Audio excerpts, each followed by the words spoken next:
बच्चों, हम तुम्हें गोविंद नाम के एक बालक के बारे में बता रहे हैं।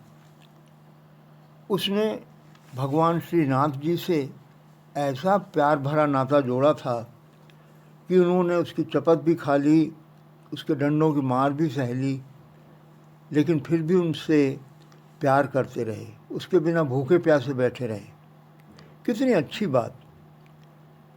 उसी गोविंद की कहानी तुम्हें सुनाते हैं। भगवान श्री नाथ जी इस समय राजस्थान में नाथद्वारा के मंदिर में विराजमान हैं। पहले वो व्रज में गोवर्धन पर्वत के निकट एक मंदिर में विराजते थे। एक दिन वो गोविंद शाम की आरती देखने के लिए व्रज के उस मंदिर में गया। श्रीनाथ जी की बाल रूप की मूर्ति बड़ी मोहक थी। वो उसे एकटक देखता रहा। उसे देखते देखते वो ये भूल ही गया कि वो मूर्ति को देख रहा है। उसे ऐसा प्रतीत हुआ कि वो किसी सुंदर सलोने मुस्कुराते हुए बालक को देख रहा है। गोविंद के मन में विचार उठा, ये बालक मेरा मित्र बन जाए तो कितना अच्छा हो।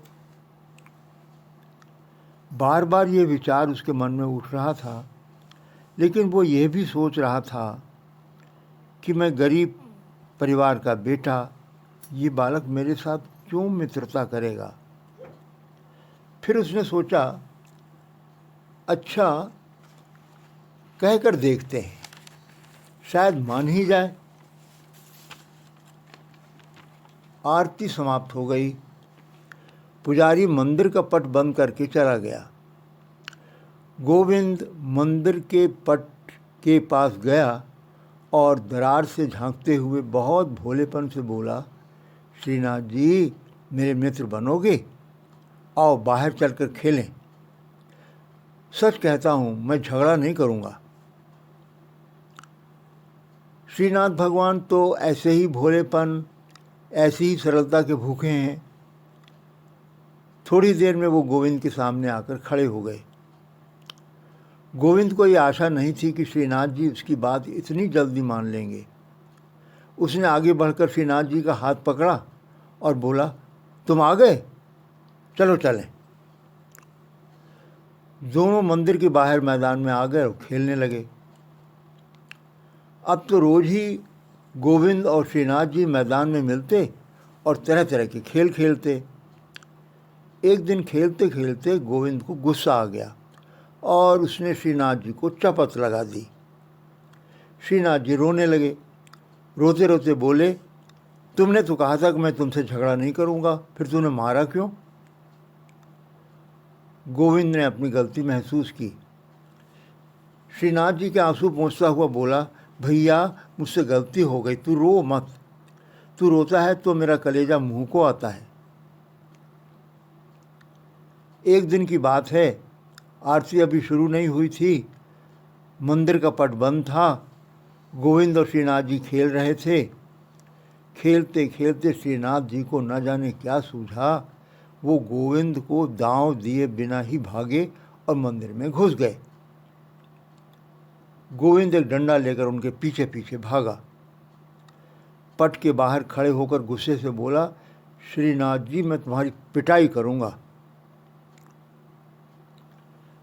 थोड़ी देर में आरती के लिए मंदिर का पट खुला। गोविंद तुरंत मंदिर के अंदर चला गया और श्रीनाथ जी को डंडे से पीटने लगा। पुजारी ने गोविंद को मार पीट कर भगा दिया। गोविंद मंदिर के द्वार पर आकर जोर से बोला, श्रीनाथ जी तुमने मेरे साथ अन्याय किया है। अपने पुजारी से मुझे पिटवाया भी है। जब तक मैं इसका बदला नहीं ले लूँगा, पानी भी नहीं पीऊँगा। ये कहकर गोविंद कुंड पर जाकर बैठ गया। इधर मंदिर में आरती हुई। आरती के बाद पुजारी ने श्रीनाथ जी के सामने नैवेद्य रखा और आंखें बंद किए हुए बोला, भगवान ग्रहण करो। श्रीनाथ जी पुजारी से बोले, तुमने गोविंद को पीटा है, उसके ऊपर जो मार पड़ी है वो मेरे ही शरीर पर पड़ी है। वो गोविंद कुंड पर बैठा है, उसे बुला कर लाओ, मैं तभी भोग ग्रहण करूँगा।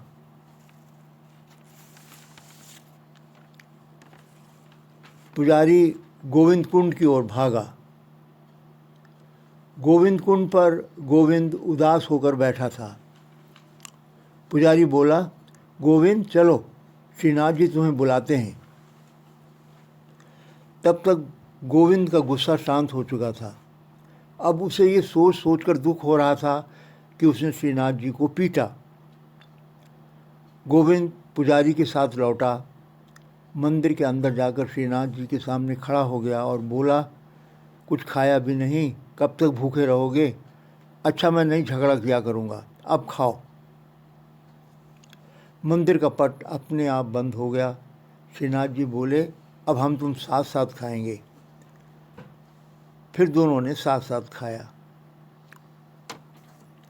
बच्चों, गोविंद को अपने मित्र श्रीनाथ जी के साथ खेलते हुए, भोजन करते हुए, एक दूसरे से रूठते हुए, एक दूसरे को मनाते हुए जो सुख मिला होगा, उसका कोई वर्णन कर सकता है क्या?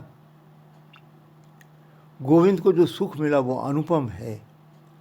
उस सुख के बराबर कोई दूसरा सुख नहीं है। वो सुख शुद्ध सोने की तरह होता है, उसमें किसी भी प्रकार के दुख की मिलावट नहीं होती। भगवान जौहरी बनकर तुम्हारे हाथ में ये सोना पकड़ा देने के लिए उत्सुक खड़े हैं।